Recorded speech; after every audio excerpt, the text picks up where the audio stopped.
যে এইখানে ক্লিয়ার দেখা যাবে। এই যে দেখুন সামনে দেখাচ্ছে, এই যে দেখুন অনেকদিন পর আমাদের এই চকে আসলাম।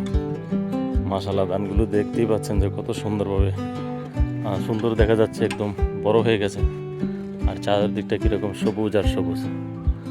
আর দেখুন কি পরিমাণ আমের বইল এসে আম গাছ, কিন্তু আমের বইল আসলে লাভ নাই, বৃষ্টি নাই, সব বোল পড়ে যাচ্ছে।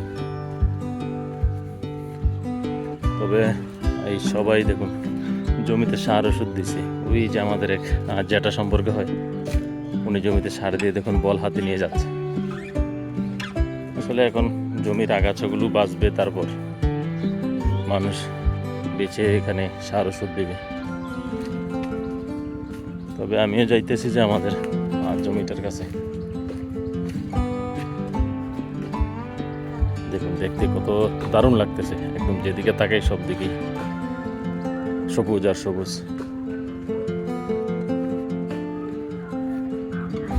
আর এখানকার ধানগুলো জ্বলে গেছে কেন?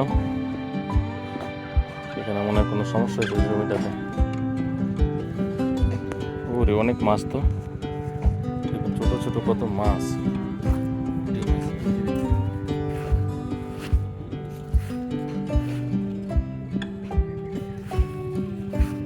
এত পুঁটি মাছ আসলে কোথায় থেকে? প্রচুর পুঁটি মাছ দেখা যাইতেছে। আজকে আকাশটা কিরকম যেন একটু মেঘাচ্ছন্ন। দেখুন সূর্য কিরকম একটু মানে তার আলোটা কম, একদমই দেখা যাচ্ছে। চারিদিকটা দেখলেই বুঝতে পারবেন।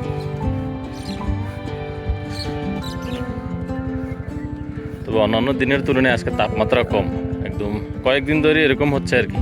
আকাশটা মেঘাচ্ছন্ন, রাত্রে আসলে হালকা হালকা বাতাস আসে।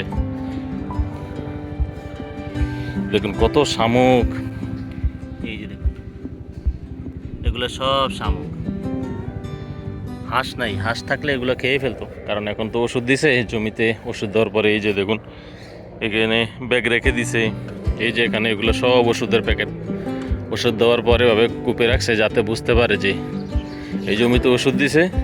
আর ওষুধ দেওয়ার পরে এরকম এই ব্যাগগুলো রাখে আর কি, মানুষ যাতে বুঝতে পারে, যাদের হাঁস মুরগি আছে তারা যাতে বুঝতে পারে।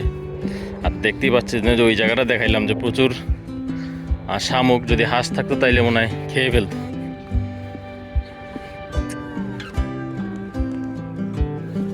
আর আমার পেছনে দেখেন অসংখ্য ব্যাগ, এই যেরকম গুনে শেষ করা যাবে না, শেষ পর্যন্ত প্রচুর ব্যাগ রেখেছে। মানে এটা হচ্ছে যারা বুঝতে পারে এই ব্যাগগুলো অনেকে ওষুধ দেওয়ার পরে রাখে, যে এখানে যাদের গরু আছে তারা কূপে রাখে এই গাছগুলো রাখে, মানে অন্যান্য মানুষ যাতে বুঝতে পারে যে এই ব্যাগগুলো রাখছে এখানে ঘাস কাটা যাবে না। আবার অনেকে রাখে যেদিন ওষুধ দেওয়া শেষ হয়, ওই জমিতে ওষুধ দিলে ক্ষেতের মাঝখানে কূপে রাখে আর কি, এই যে মাঝখানে কূপে রাখে।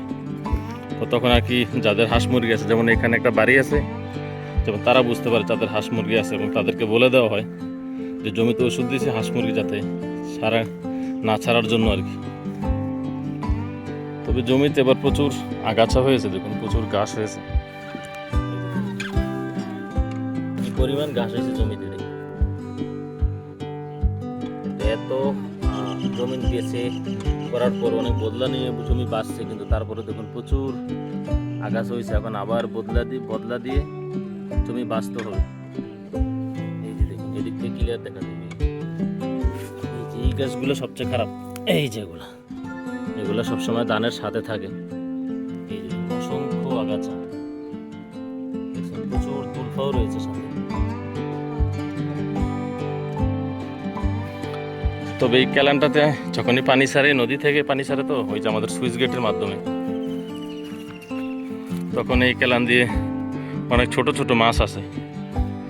এই যে আমি কিছুক্ষণ আগে দেখাইছিলাম ছোট ছোট পুঁটি মাছ এখনো আছে। আসলে পানিটা গোলা, তার জন্য দেখানো যাচ্ছে না। ওই যে দেখুন, ওই যে দূরে যাচ্ছে, এই যে আসলে দেখানো সম্ভব হইতেছে না, কিন্তু অনেক পুঁটি মাছ আছে এখানে। আরে অনেক ছোট ছোট অনেক পুঁটি মাছ আছে। এগুলো আবার এই জমিতে ঢুকে যায়। এগুলো আবার ছোট ছোট পোলাবাইন আছে, কয়েকদিন পর দেখা যাচ্ছে যে এগুলা থালা বাটিতে ইচ্ছা, তারপর এই মাছগুলো ধরবেই। দেখুন অনেক মাছ তো, প্রচুর পুঁটি মাছ। আসলে এগুলো আবার ছোট ছোট ওই যে গ্রামে মাছ ধরার যেই ইয়ে থাকে না, বচুনি, তারপরে হচ্ছে জালমাল, এগুলো দিয়ে ধরা যাবে। এই যে এখানে এক চাক দেখুন পুঁটি মাছ, সবগুলো পুঁটি মাছ। এতই দৌড়াচ্ছে আসলে ধরা যাবে না, প্রচুর দৌড়াইতে চায় পুঁটি মাছ, পুঁটি মাছ প্রচুর দৌড়াইতে পারে।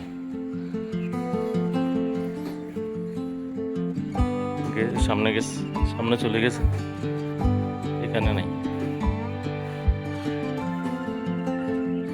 এই যে এইখানে ক্লিয়ার দেখা যাবে, এই যে দেখুন সামনে যাইতেছে, এই যে দৌড়ে যাচ্ছে, দেখছেন প্রচুর পুঁটি মাছ। দেখুন এই ধানটি এখনো ছোট ছোট রয়েছে, আস্তে আস্তে বড় হবে, তারপর ছড়া আসবে, এরপর পরিপূর্ণ ধান হবে। তবে আমার কাছে দেখতে বেশ ভালো লাগতেছে, দেখুন কত সুন্দর।